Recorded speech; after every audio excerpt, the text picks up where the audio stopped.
Thank you, Mr. Chairperson, sir.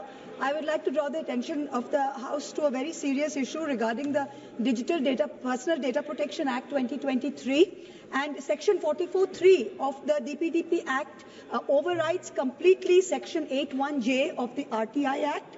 The RTI Act had a provision whereby you could only deny data if it was to do with personal data or if it was to do with anything that could not be given to Parliament, could not be given to a personal person.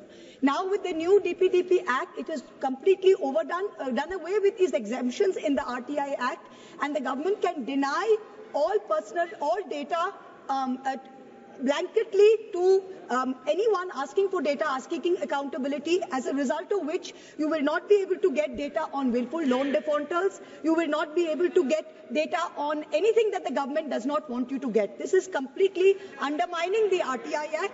The second thing is that you have a section in there under the DPDP Act which says that any group which is journalists, activists, personal political parties which has data can be now classified as a data fiduciary. And they will be subject to all the obligations of a data fiduciary.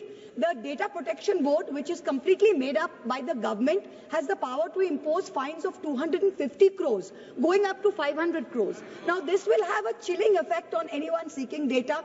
The Act has been gazetted, but rules have not yet been framed. So we would really request the government to relook at this and to take back and repeal Section 44(3) of the DPDP Act. Thank you.